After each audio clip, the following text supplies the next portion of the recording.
Hi guys, Annie here. Today we're traveling to China for an epic cultural fail. Have a good laugh.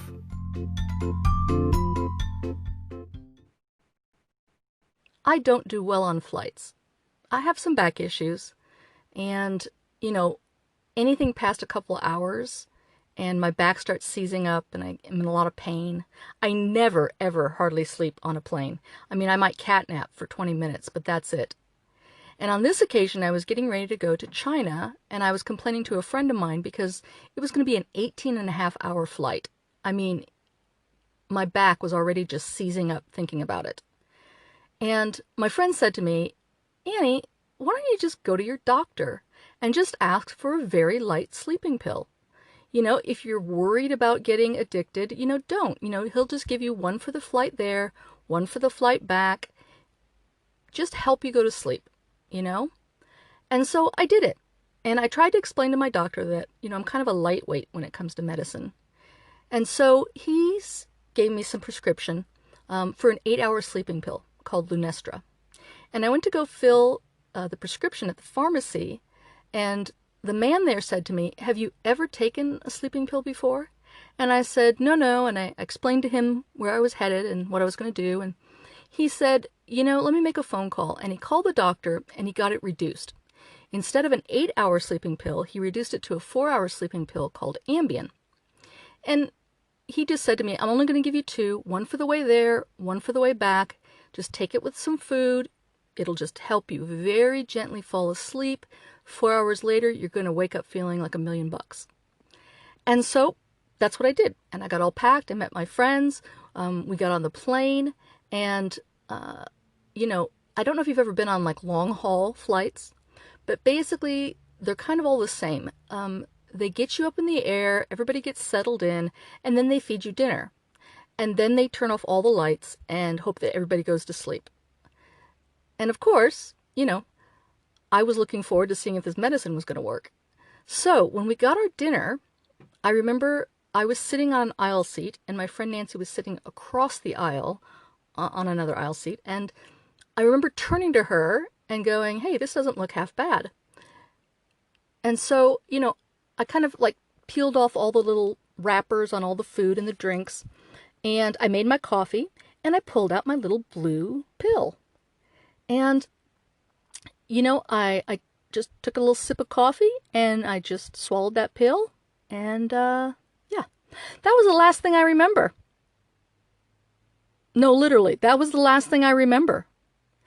And my friend, Nancy, is a Chinese American. And so culturally, she didn't want to embarrass me. So it took forever to try to get the story out of her of what really happened that day.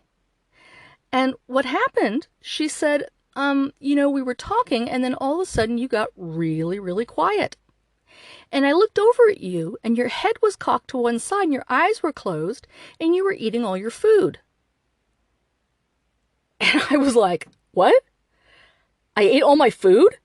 And she goes, oh yeah, you started like with the brownie first and the dessert and then you finished everything.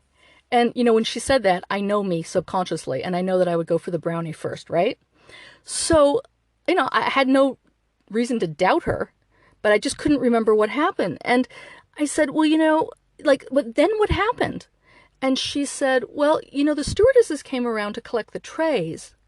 And you kind of still with your head cocked to one side and sound asleep, kind of, handed your tray up to the stewardess. And then you grabbed the newspaper in the back of the seat in front of you, and you opened it up like you were going to read it. And then you vomited into, the newspaper. And then you wrapped that up like a present and you handed that to the stewardess. And then you vomited all over all the chairs in front of you and all over yourself. So this next part, I kind of remember just like in a dreamlike state. I remember Nancy and I were fighting. Like she was saying something and I was going, I don't want to go. I don't want to go. Like that's just kind of in my memory somewhere. And so I said to Nancy, well, what happened next? And she goes, well, the stewardesses came with some like wet towels and, like it was China Air and, they thought I was some drunk American. And so they threw all of the wet towels at my friend Nancy and commanded her to go clean up her drunk friend, me, right? Okay, so Nancy was like trying to get me cleaned up and she wasn't sure if I needed to vomit again. And like I said, I remember kind of like fighting with her. And the reason I was kind of fighting with her is because she got me up. Like she stood me up and she took me to the toilet. Asleep. Sound asleep. And, I was pretty shocked because I don't remember going to the toilet at all.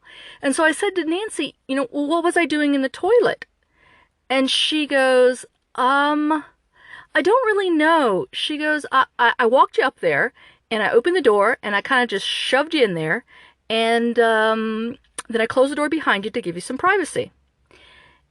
And she kind of said, I forgot about you for about 45 minutes. And I said, what was I doing in the toilet for 45 minutes?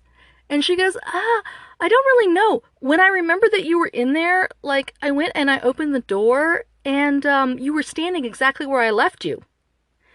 Yeah, I was standing in the toilet for 45 minutes, sound asleep. And then she said, I kind of walked you back to your seat and the stewardess had moved everybody else out of my row. And she said, we kind of made a bed for you and you laid down and we covered you with a blanket.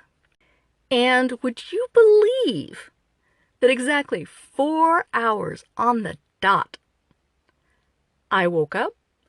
I felt like $1 million. I felt like I had slept for days. I looked around and my neighbor on the right was ignoring me. And Nancy, who was on my left, was sound asleep. And so I noticed the newspaper in front of me. And so I still had a piece left. And so I grabbed it, I started reading it.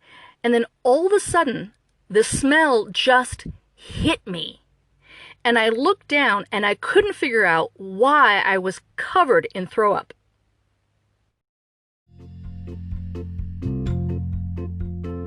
So, did you have a good laugh? Maybe a little cringe? Hit the like button for me. And leave me a comment, especially if my story triggered a great memory for you. To hear more of my next crazy adventures, please subscribe and hit the bell icon. Thanks so much for watching. Take care.